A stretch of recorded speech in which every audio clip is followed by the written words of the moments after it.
like panicked fawns, were wiping away their sweat, drinking away their thirst, leaning along the city's massive ramparts now, while Achaean troops closed against the walls. But there stood Hector, shackled fast by his deadly fate, holding his ground, exposed in front of Troy and the Scaean gates. Achilles, he dashed toward the city, heart racing for some great exploit, rushing on like a champion stallion drawing a chariot full tilt, sweeping across the plain in easy tearing strides. So Achilles hurtled on, driving legs and knees. And old King Priam was first to see him coming. The old man cried pitifully, hands reaching out to Hector. Oh, Hector, don't just stand there. Don't, dear child, wing that man's attack. Alone, cut off from friends. You meet your doom at once, beaten down by Achilles, so much stronger than you. That hard, headlong man. That man who robbed me of many sons, brave boys, cutting them down or selling them off as slaves, shipped to islands half the world away. Back, come back, inside the walls, my boy, rescue the men of Troy and the Trojan woman. Don't hand the great glory to Peleus' son, bereft of your own sweet life, yourself. Pity me too, still in my senses true, but a harrowed, broken man, marked out by doom, past the threshold of old age. Your father Zeus will waste me with a hideous fate. And after I live to look on so much horror, my sons laid low, my daughters dragged away, and the treacherous chambers looted. Helpless baby hurled to the earth in dread barbarity of war. My sons' wives hauled off by Argives with bloody hands. And I, last of all, the dogs before my doors would eat me raw. Once some enemy brings me down with a sharp bronze sword, or spits me with a spear, wrenching the life out of my body. Yes, the very dogs I bred in my own halls, to share my table, guard my gates, mad, rabid at heart, they'll lap their master's blood, and low before my doors. So the old man groaned, and seizing his gray hair, tore it out by the roots. But he could not shake the fixed resolve of Hector. And his mother wailed now, standing beside Priam, weeping freely, loosing her ropes with one hand and holding her rare breast with the other, her words pouring forth in the flight of grief and tears. Hector, my child, look, have some respect for this. Pity your mother too. If I ever gave you the breast to soothe your troubles, remember it now, dear boy. Beat back the savage man from safe inside the walls. Don't go forth a champion, pitted against him. Merciless, brutal man, if he kills you now, how can I ever mourn on your deathbed? Dear branch in bloom, dear child I brought to life. So they wept, the two of them crying out to their dear son, both pleading time and again, but they could not shake the fixed resolve of Hector. No, he waited Achilles, coming on, gigantic in power, as a snake in the hills guarding his hole, awaits a man, bloated with poison, deadly hatred seething inside him, glances flashing fire as he coils round his lair. So Hector, nursing his quenchless fury, gave no ground, leaning his burnished shield against the jutting wall, but hairy still, he probed his own brave heart. I would die of shame to face the men of Troy and the Trojan women trailing their long robes. Someone less of a man then, I will say, our Hector, staking all his own strength, he destroyed his army, so they will mutter. So now, better by far for me to stand up to Achilles.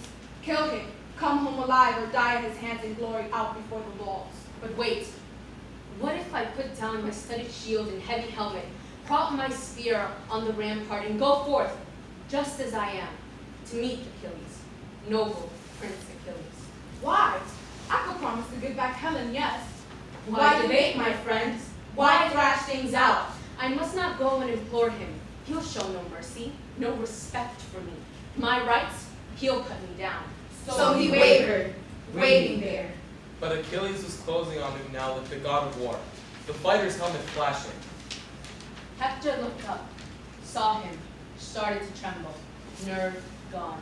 He could hold his ground no longer. He left the gates behind, and away he fled in fear. And Achilles went for him, fast, sure of his speed as the wild mountain hawk, the quickest thing on wings, launching smoothly, swooping down on a cringing dove, and the dove flits out from under, the hawk screaming over the quarry, plunging over and over, his fury driving him down to beak and tear his kill. So Achilles flew at him, breakneck on in fury, with Hector fleeing along the walls of Troy, fast as his legs would go. And the one who fled was great. But the one pursuing greater, even greater, Their pace mounting in speed, since both men strove, not for a sacrificial beast or ox-hide trophy. Prizes winners fight for. No, they raced for the life of Hector, breaker of horses, sprinting at top speed, While all the gods gazed down. and the father of men and gods broke forth among them now. Unbearable, a man I love, hunted round his own city walls, and right before my eyes, my heart grieves for Hector. But now, look, brilliant Achilles courses him round the city of Priam in all his savage, lethal speed. Come, you mortals, think this through, decide. Either we pluck the man from death and save his life, or strike him down at last, here, at Achilles' hands, for all his fighting heart. But immortal Athena, her eyes grade-wide, protested strongly. Father, Lord of the lightning, King of the black clouds, what are you saying? A man, a mere mortal, his doom sealed long ago. You set him free from all the pains of death. Do as you please, but none of the deathless gods will ever praise you. And Zeus, who marshals the thunderheads, replied, Courage, Athena, third-born of the gods. Dear child, nothing I said was meant in earnest. Trust me, I mean you all the goodwill in the world. Go, do as your own impulse bids you. Hold back no more. So he launched, Athena already poised for action. Down the goddess swept from Olympus' craggy peaks. Then Father Zeus held out his sacred golden scales. In them he placed two fates of death that lays men's low. One for Achilles, one for Hector, breaker of horses. And gripping the beam mid-half, the father raised it high, and down went Hector's day of death, dragging him down to the strong house of death.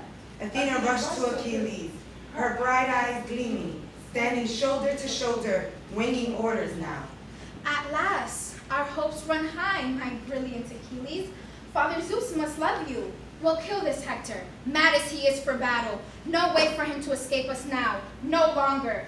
But you hold your ground and catch your breath, while I run Hector down and persuade the man to fight you face to face. So Athena commanded, and he obeyed, rejoicing at heart.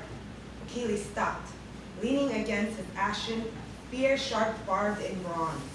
And Athena left him there, caught up with Hector at once, and taking the build and vibrant voice of Deiphobus, stood shoulder to shoulder with him, winging orders. Dear brother, how swiftly Achilles hunts you, coursing you round the city of Priam in all his savage, lethal speed. Come, let us stand our ground together. Beat him back. Deiphobus! Hector, his helmet flashing, called out to her. Dearest of all my brothers, you who dared see me in these straits, to venture up from the walls all for my sake? The goddess answered quickly, her eyes blazing. True, dear brother, but the heart within me broke with grief for you. Now headlong on and fight. No let up, no lance spared. Athena luring him on with all her mortal cunning. And now, at last, as the two came closing for the kill, it was tall Hector, helmet flashing, who led off. No more running from you in fear, Achilles. Not as before. 3 times I fled around the great city of Priam. I lacked courage then to stand your onslaught. Now my spirit stirs me to meet you face to face. Kill or be killed. Come, call up whatever courage you can muster, life or death. Now prove yourself a spearman, a daring man of war. No more escape for you. Now you'll pay it a stroke for all my comrades' grief, all you killed in the fury of your spear. With that shaft voice he hurled, and his spear's long shadow flew. But seeing it coming, glorious Hector ducked away, crouching down, watching the bronze sin fly past and stab the earth. But Athena snatched it up and passed it back to Achilles. And Hector, the gallant captain, never saw her. He sounded out a challenge to Peleus, his princely son. You missed. Look, the great godlike Achilles. But now it's time for you to dodge my brazen spear. I wish you bury in your body to the hilt. How much lighter the war would be for the Trojans then, if you, their greatest courage, were then and gone. Shaft poised, he hurled, and his spear's long shadow flew, and it struck Achilles' shield, a dead center hit. But off and away it glanced, and Hector see his hurling spear, his whole arm's power poured in a wasted shot. He stood there, cast down. He had no spear in reserve. So Hector shouted out to Deiphobus, bearing his white shield. But the man was nowhere near him. Vanished. Yes. And Hector knew the truth in his heart. And the fighter cried aloud. My time has come. Alas, the gods had caught me down to death. I thought he was at my side, the hero Deiphobus. He's safe inside the walls. Athena struck me blind. So now I meet my doom. Will let me die, but not without struggle, not without glory, no. In some great clash of arms that even men to come will hear me down the years.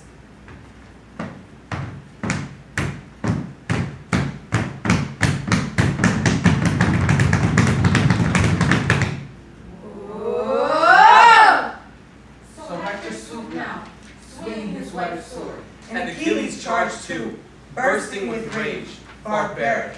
As Hector charged with fury, brilliant Achilles drove his spear, and the point went stabbing clean through the tender neck. But But the heavy bronze weapon failed to slash the windpipe. Hector could still gasp out some words, some last reply. He crashed into dust. Godlike Achilles' glory over him.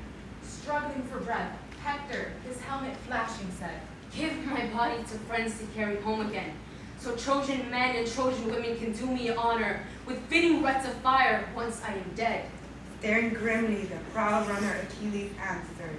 Would to God my rage, my fury would drive me now to hack your flesh away and eat you raw. Such agonies you have caused me. Ransom? No man alive could keep the dog packs off you. The dogs and birds will rend you, blood and bone. At the point of death, Hector, his helmet flashing, said, I know you well. I see my fate before me. Never a chance that I could win you over. Iron inside your chest, that heart of yours. But now beware, or my curse will draw God's wrath upon your head. The day when Paris and Lord Apollo, for all your fighting hearts, destroy you at the Scaean gates. Death cut you short. But brilliant Achilles taunted Hector's body, dead as he was. Die, die, for my own death I'll need it freely, whenever Zeus and the other deathless gods would like to bring it on. With that, he wrenched his bronze spears from the corpse, and laid it aside and ripped the bloody armor off the back.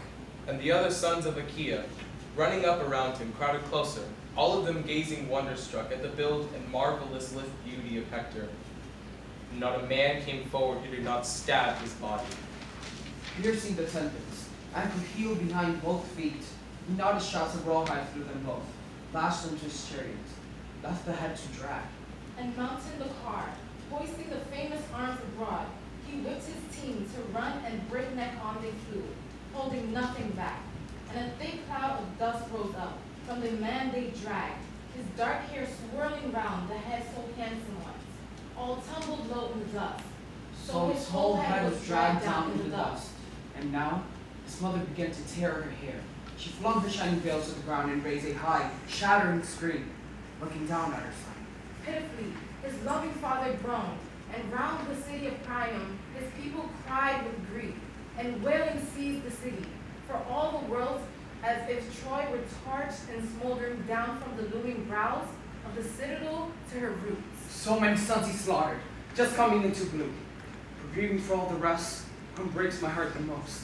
And stabbing grief for him will take me down to death. My Hector, would to God he had perished in my arms. Then his mother who bore him, oh so doomed, she and I could glut ourselves with grief. So the voice of the king rang out in tears. The citizens wailed in answer, and noble Hecuba led the wives of Troy in a throbbing chant of sorrow. Oh, my child, my desolation! How can I go on living? Her voice rang out in tears, but the wife of Hector had not heard a thing. No messenger brought the truth of how her husband made his stand outside the gates. She was weaving at her loom, deep in the high halls, working, flower braiding into a dark red folding robe. But she heard the groans and wails of grief from the rampart now, and her body shook.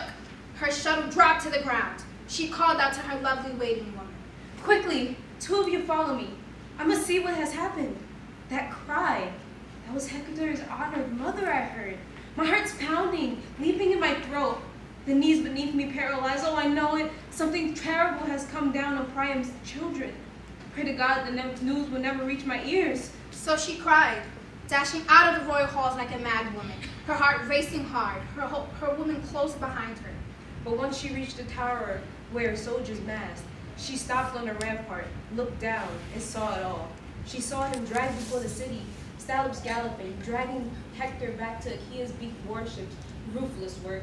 The world went black as night before her eyes. She fainted, falling backwards, gasping away her life breath. But crowding round her now, her husband's sisters and brothers' wives supported her in their midst. And she, terrified, stunned to the point of death, struggling for her breath now, and coming back to life, burst in grief among the Trojan women. Oh, Hector, I am destroyed, both born to the same fate after all. You at Troy in the halls of King Priam, I at Thebes, under the timberline of Placos, Aeeton's house. He raised me as a child, that man of doom, his daughter just as doomed. Would to God he never fathered me. Now you go down to the house of death, the dark depths of the earth, and leave me here to waste away in grief. A widow, lost in the royal halls, the boy, only a baby. Hector, what help are you to him? Now you are dead. Now what suffering? Now he's lost his father. Ascanius! The lord of the city, so Trojans called him. Because it was you, Hector, you and you alone, who shielded the gates and the long walls of Troy. But now by beaked ships far from your parents, glistening worms will wriggle through your flesh, once the dogs have had their fill of your naked corpse. Though we have stores of clothing laid up in the halls, fine things, a joy to the eye, the work of women's hands. Now, by God, I'll burn them all, blazing to the skies. No use to you now. They'll never shrug your body, but they will be your glory, burned by the Trojan men and women in your honor. Her voice rang out in tears, and the woman wailed in answer.